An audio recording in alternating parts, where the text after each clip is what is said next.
From Wall Street to Main Street to help small business owners have the same capital as corporate America and give them the same resources as a larger company.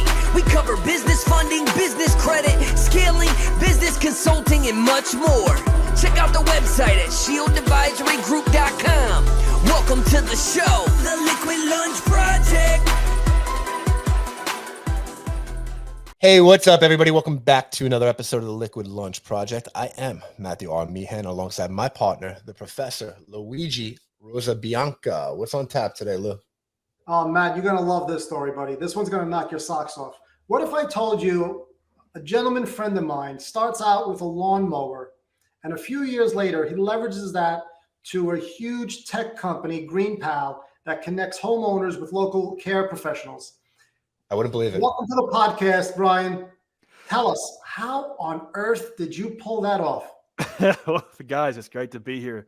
Thanks for having me on. Yeah, so I'm CEO, co-founder of GreenPal, which is an app that works like Instacart, DoorDash, Uber, but for lawn care services. So anywhere in the nation, anywhere in the United States that you need to get a lawn mowing service, you just download our app and you'll get hooked up with a solid service provider to take care of it for you. And GreenPal is a 10-year overnight success. My two co-founders and I have been at this for a little over a decade, and we have built it into a nationwide network. Around 300,000 people using the app to get lawn mowing services every week, and 35,000 contractors using it to run their lawn care business. But before GreenPal, I had a landscaping company that I started in high school. Started mowing grass in high school as a way to make extra cash. I got pissed off because my mom and dad wouldn't buy me a good pair of soccer cleats. They would only buy me the $20 soccer cleats, and I wanted a $100 pair of soccer cleats. And so I started mowing grass to get cash for that. And I thought, man, this is awesome. I don't have to ask my parents for money anymore. I'm going to stick with this. And little by little grew that lawn care business into a big landscaping company, around 150 employees, 10 million a year in sales, and then sold it in 2013. After that, took some time off, got bored. And I thought, I watched the movie The Social Network, and I got jazzed up about maybe starting a tech company. I thought maybe I can do that. And it was kind of naivete as an asset, but I thought an app should exist for lawn care. You should be able to push a button and get a lawn mowing service. And that was the idea then. And that's the idea now, a decade later, still working on making lawn care as easy as pushing a button. So, Bryan, you're telling us that the homeowners of America are thankful to have GreenPal because a cheap pair of Samba cleats. That's where it all started. That was the problem I was trying to solve with a push mower, and I guess I'm still chasing that. So what did the lawn business, which is a lot of grunt work, man. I mean, I'm sure you have a green thumb, but there's a lot of grunt work. You're dealing with laborers, you're dealing with that one-to-one grassroots, pun intended, approach. What did you learn in that business that you then applied that created success to GreenPal? Yeah, one of the cool things about the lawn business, or really any home services business, home cleaning business, pressure washing, pool service, you name it, you're going to learn the 80-20 of what it means to run a business, trying to grow a company in any of those industries. And what are you going to learn? You're going to learn basic marketing, basic customer service, organization. You're going to learn how to get an employee to work for you and how to train them. And you're going to learn little basic systems and processes and bookkeeping and all of these things. You're going to make all of these mistakes and kind of learn them on the cheap. Because you're not going to really sink your ship in a lawn mowing business. You can't really get too far ahead of your skis. And so that's one thing I learned. I learned all of these basic things what that meant. How do you convince people to work for your business? How do you make them happy and want them and so they keep coming back and want to be part of your mission? All of these things I learned, and I was able to apply them to starting GreenPal, so I didn't have to learn all of that over again. That's one thing I usually share with new founders is, I know you've got this idea for this huge, big thing, but let's hit a single or a double in a simpler industry, and get that built and sold. And that was helpful for me. But Bryan, Peachtree didn't teach you how to code. I mean, this is a different animal. How do you start climbing that mountain? Yeah, it's a great question. So built this company, 15 years, 8 figures in sales. Got it acquired. That doesn't happen very often in that space. And here I am. I think I know everything there is to know about getting a business going. I've got my chest all puffed out, and I thought, I'm going to do something easy now. I'm going to build a tech company because that's going to be simple. I saw the movie The Social Network, and they built a website to 1 million users in a week, and so that looked fun. And so why can't I do that? And it was kind of like I didn't know what I didn't know. And so the first thing I did was I paid a development shop to build what I thought this app should be. I had an idea for GreenPal that you should be able to book a lawn mowing service, and they come out and take care of it, and it should just all happen like magic. And spent $150,000, like a year is what it took them to build it. And then we released it into the wild, and it was a total failure. I instantly knew I wasted all of my money and wasted all of my time. Like, it just didn't have the features it needed. Didn't work. It was just clunky. It did not fulfill the vision of push a button, somebody comes and mows the yard. And I was confronted with the reality that if I wanted to be a tech entrepreneur, I needed to quit, or I needed to learn how to code. It was one or the other. I couldn't like have 1 foot in and 1 foot out. Looking back, it's kind of silly. I'm from Nashville, and so every day we get 100 musicians coming to the city to make it big in the music industry. And it's kind of like saying I have an idea for a song, but I don't know how to sing, and I don't know how to play the guitar. And it's like, it was as silly as that. So I had to learn how to code, how to go to YouTube University and teach myself the basics. And we rebuilt the whole thing. Took another couple years, but we did that and never looked back. You know, it's amazing that you actually went from like a brick and mortar, salt of the earth type business into the tech space. But I mean, that salt of the earth type business is not an easy business, the landscaping industry, right? I mean, it's very hard to scale. And you did something that was pretty impressive. You not only scaled it, but you exited. A lot of people don't exit until they get to the numbers. So talk to us about how you scaled that business. And was it strategically? Did you buy out other businesses, or did you just grow it organically? Yeah, it's a really good question. You're right. It is a hard business to sell, and it's a hard business to scale.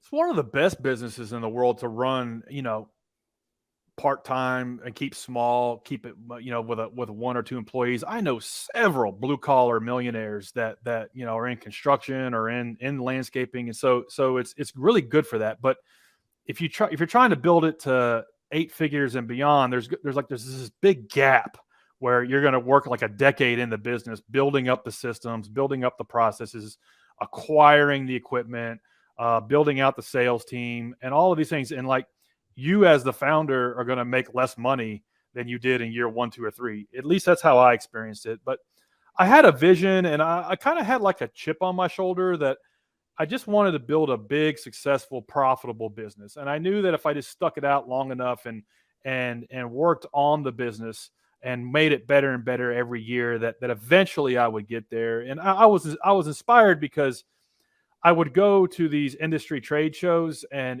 industry conferences. And so I'm from Nashville, which is not a huge market, but I would go to bigger markets like Chicago or LA.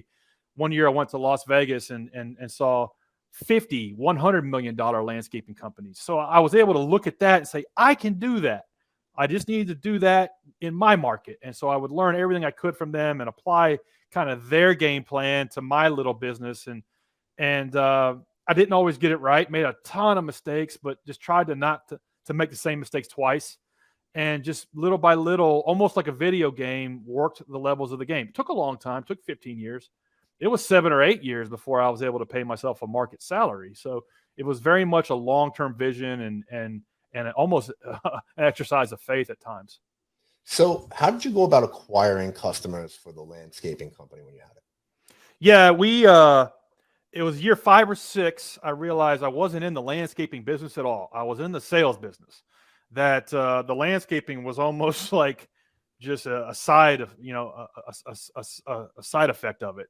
That actually we were in the business of solving problems for clients, and the landscaping was the vehicle. And we would always try to like be as competitive as hell and outbid people for work and save them some money on their landscaping contracts. And because that's how most of the business operates. But it was year 5 or 6 that I began to change that conversation and say, like, we did a bunch of apartment complexes. We did maybe 100 different apartment complexes. And these are 20, 30, 40, 50,000, sometimes $100,000 a year contracts. And we would go to them and say, Hey, listen, when does your contract come up? Comes up in October. Okay, great.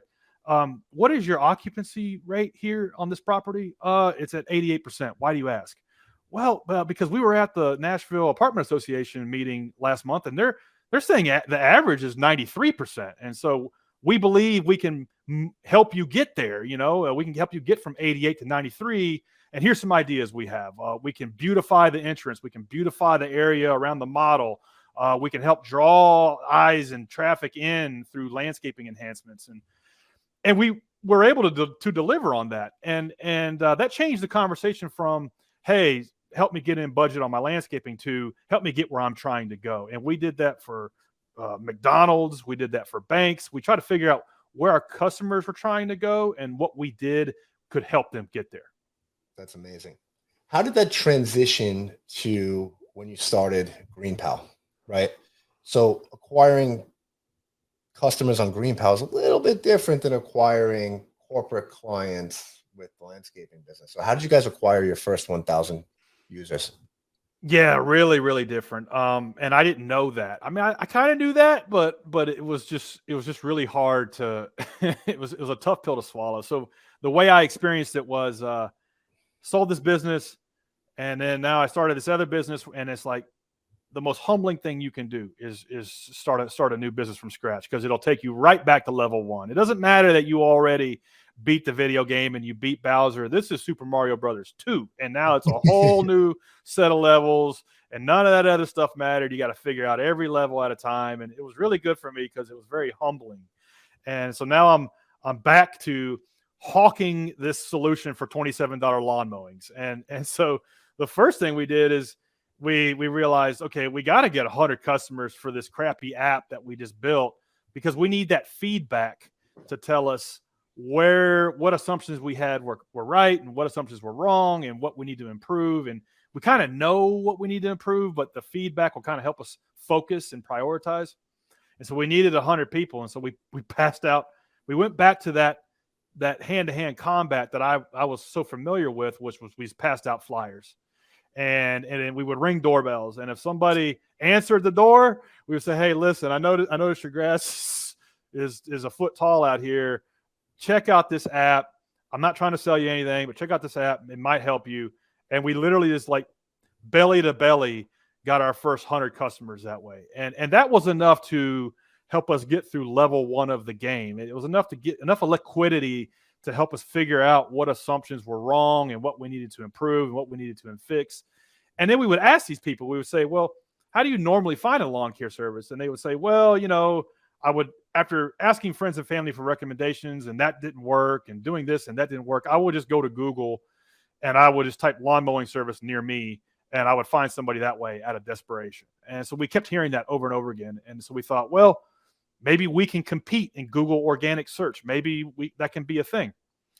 And so I start looking at that, and I'm like, damn, like it's been so hard getting to this point, a product that works. And now here's the hard part. Actually, distribution and acquiring eyeballs and traffic to the property is going to be 10 times harder than just building this damn thing.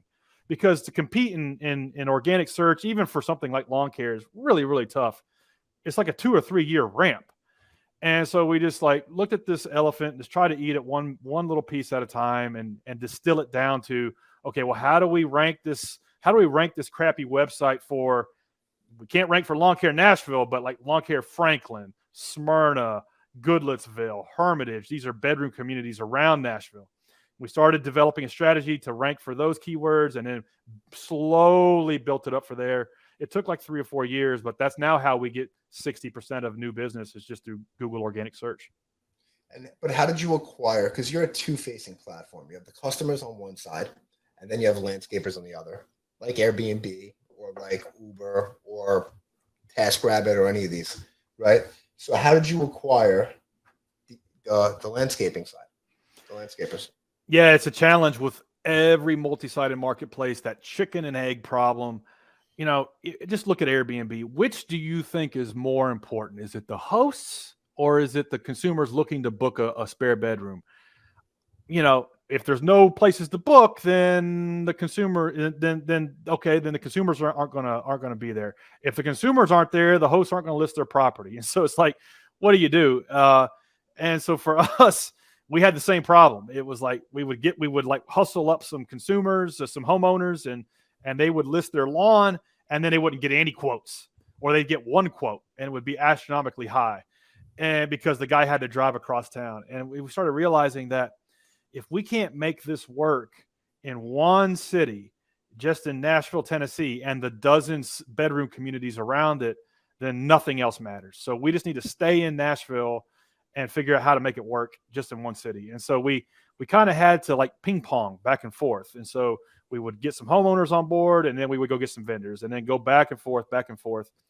And the way we got the first 500, maybe even 1,000 service providers is I would reach out to them personally, off of Craigslist, off of Facebook, Yelp, wherever. And I would say, hey, listen, I'm building this new platform. I just built and sold a landscaping company. And a lot of times they had heard of me because in Middle Tennessee, in that industry, you probably had heard about that exit. And I would say, I will give you free coaching on how to grow a lawn care business if you will just use my crappy app to submit prices, submit quotes, and show up when you're supposed to, and do a good job, and submit a photo. And no matter how buggy, no matter how terrible it is, just work with me on it, and just let me know everything you wish it would do that it didn't. And so that hand cranking of the first 500 service providers is what enabled us to focus on the consumer side. And so now, even to this day, right now in Seattle, Washington, we have a problem where we don't have enough service providers. So we're running a campaign there to recruit more.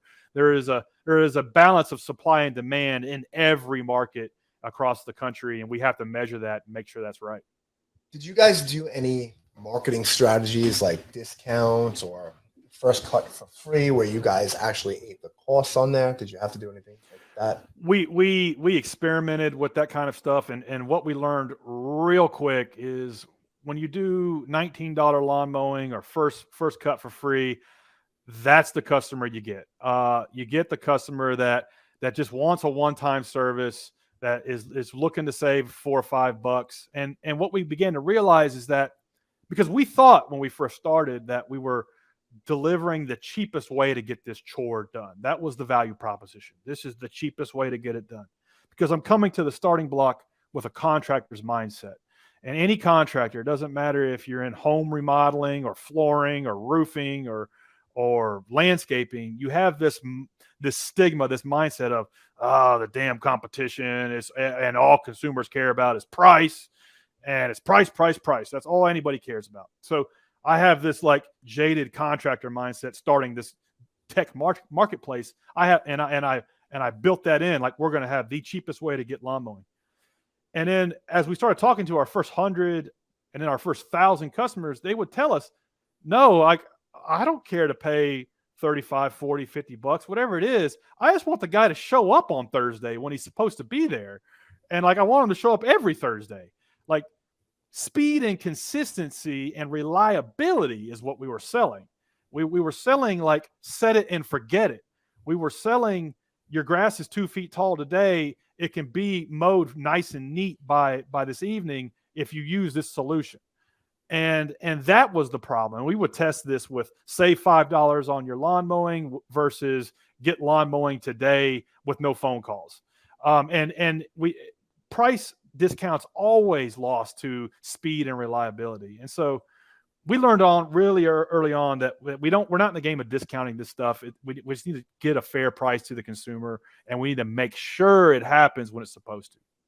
So when you were growing the landscaping company, that was one thing. But now, after 2013, after you sold it, all we hear about is this word data, right?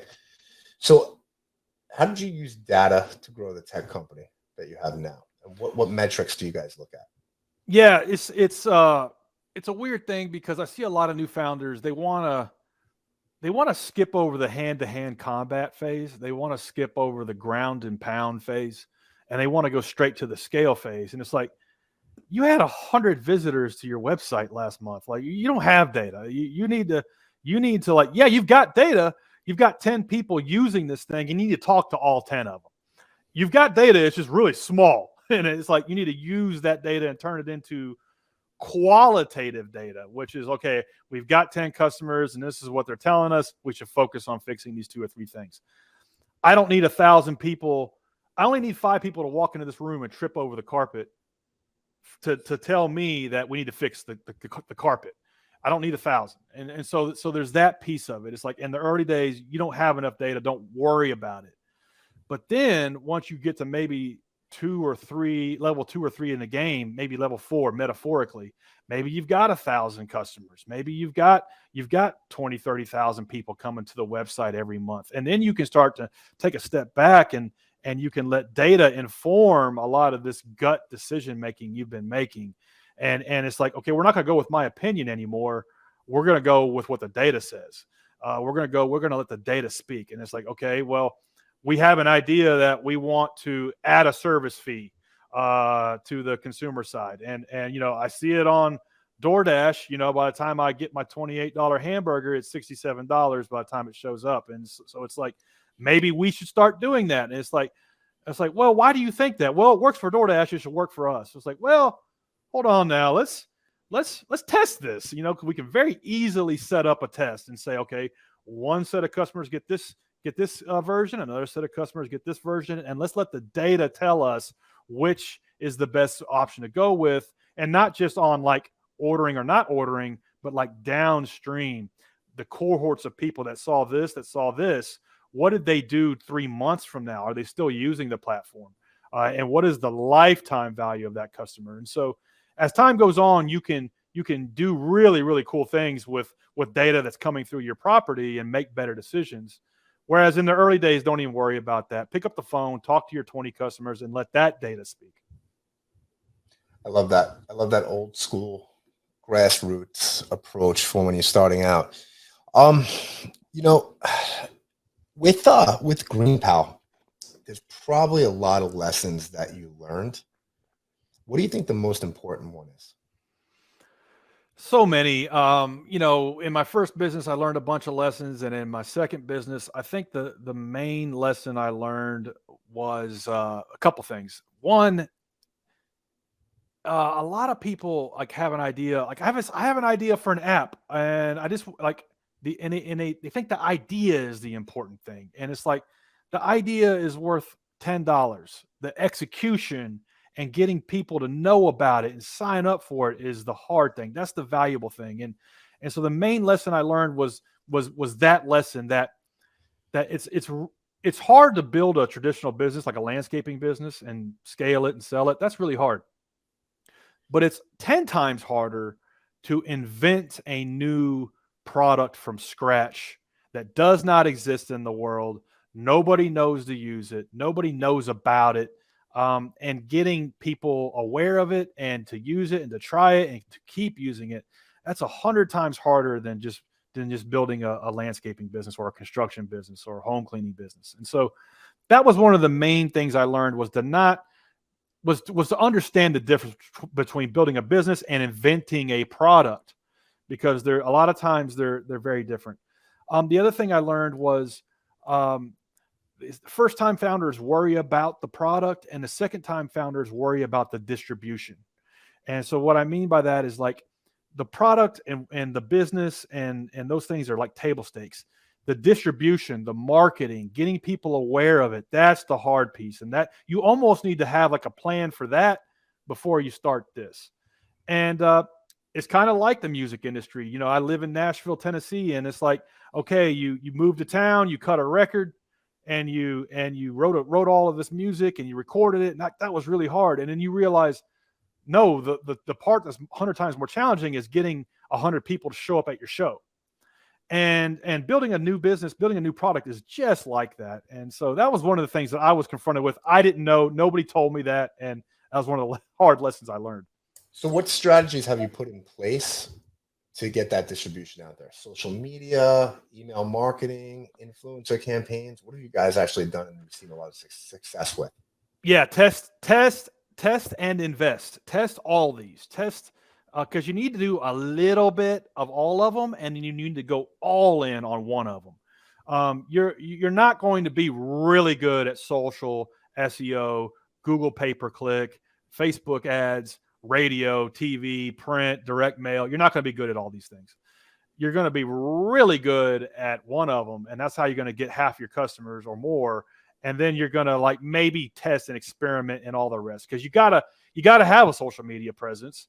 You kind of, you know, when people are looking for you online, they see crickets on your Facebook and your Instagram and your Pinterest, especially in my industry, then they're going to like be, is this fugazi? Is this real? Like it's like a validator. So you got to have something there, but is Facebook our primary channel? Well, we've tried like hell to make it our primary channel through hundreds of tests, but none of them have proven the ROI that just simple Google organic search does. So it's almost like a T. You're going to go wide on all this stuff, and then you're going to go really deep on one channel. So figure out that one channel that fits your business and go all in on it. That's what we did with Google search. Bryan, I would love to take one step back, because there's a lot of home service providers in the audience. There was one thing that caught us about your prior business, Peachtree, is most home care providers have a very limited geographic range. Yours was massive. You were working with 100-mile radius. Now, how do you build a model with such a huge range and not spend tons of money on just lost travel time and fuel and vehicle expense? Yeah, it's a great question, Lou. It's like you have to figure out what your competitive advantage is in that kind, in really any business, but in that kind of business especially, it's so super hyper competitive, and you have to figure out what am I doing different than my competitors, and so value proposition is the answer to one question. If I'm your ideal prospect, why would I do business with you versus anybody else? And the answer to that question always starts with because. Well, because I can, and so and it ain't, oh, you've got clean trucks, everybody's got uniforms, your lawnmower blades are sharp. Nobody cares about that. It's always a reason why they need to do business with you. And so for us, it was because we are the one contractor you can hire in the Southeast region who's going to do all 175 of your McDonald's locations within a 100-mile radius of Nashville, Tennessee. We're the only one you can hire. And yeah, there's other ones that maybe will promise to do this, but you know as well as I do, they're going to subcontract these small towns on the outskirts, and you know that is a disaster because you've tried it before. And so it goes back to that piece of that question. If I'm your ideal prospect, our ideal prospect has all those locations, has tried to do it a bunch of different other ways. They've tried to go with vendors who subcontracted this stuff, and it blew up in their face. And so they are looking for somebody like us. And so we're building this solution for them. And so that's one thing. We went after that kind of market segment. And then the other thing is to have a long-term commitment to fulfilling that. So the first customer we got was McDonald's, and we would drive 2 hours to go do a stop that paid us $55. And so we lost money on that. And I would read books about, the concept of a loss leader and how in Walmart you walk in and they have a loss leader right there at the front of the store. And so I kind of would try to learn from that and apply it to my humble little lawn mowing business. And it sucked. The first year we're losing money on this stuff. We're breaking even at best. But that was kind of like had my back against the wall to go sell more of those contracts and to develop a sales process to where we could go qualify and get more of that business. And it actually made life easier because now I had a real solution for the facility manager at US Bank. Rather than saying, hey, can I come cut your grass and save you $5? I had a real solution is where I can do all your locations in the region. Nobody else could do that. So Bryan, you start out with one lawnmower. You leverage that to a multi-million-dollar company.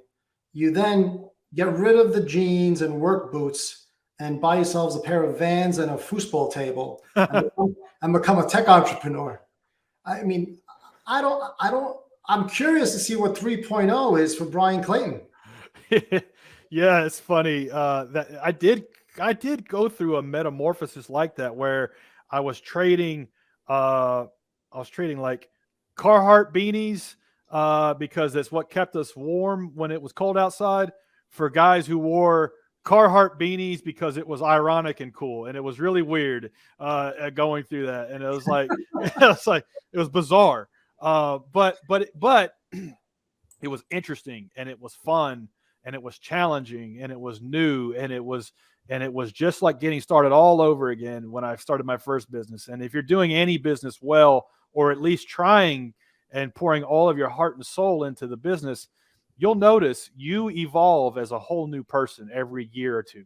You'll look back 3 or 4 years ago and you're like, you're not even the same person, because those things don't resonate with you anymore, because you've acquired new skills and you've had to learn and evolve and grow. And so that's how the first 15 years was for me. And honestly, that kind of plateaued. And that's why I was discontent and wanted to sell the business.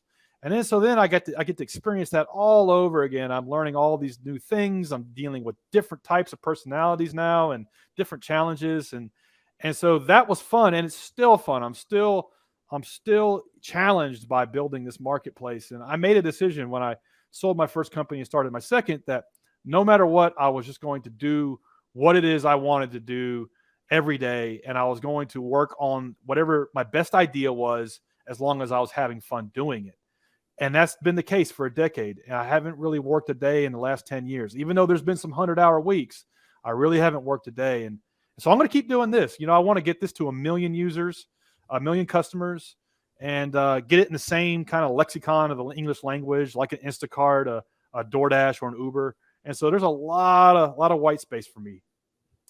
So Bryan, where does our audience find you if they have a 2-foot lawn they need tending? If you look outside and you're like, where the hell did my lawn guy go? The case of the disappearing lawn guy, it is real. And you got ghosted. Just go to GreenPal, greenpal.com, and sign up, get some free quotes, and hire somebody that'll take care of it for you there. Bryan, thank you so much for being here. We want to be respectful of your time. You told the audience where they could reach you, but I have a question for you before I let you run. All right. When you were pushing that lawnmower around and you were in the field out there cutting grass, what was the one job that you hated to do in the backyard? Oh man. Well, I hate the smell of freshly mowed yards. I never loved it. Never liked it. Hated every day of it. It was never fun. And people who work office jobs are like envious of people that work outside for like 2 weeks a year. But it was never fun. I hated every day of it. And so I think there's a lesson there that I heard a quote by Mike Tyson one time. He said, "Do what you hate like you love it." And for me, that's kind of how it was. I hated the execution of the business, hated mowing yards. But I loved building a business. I loved having employees and helping them get where they were trying to go. And that was fun. So I hated all of it. But one thing I really hated was when we picked up McDonald's as our first customer, we would clean the drive-through. So I would literally have to get on my knees, hands and knees, and we pick up cigarette butts in the drive-through, putting them in a 5-gallon bucket, bubble gum, you name it. And so cleaning that out every week was one of the chores I hated.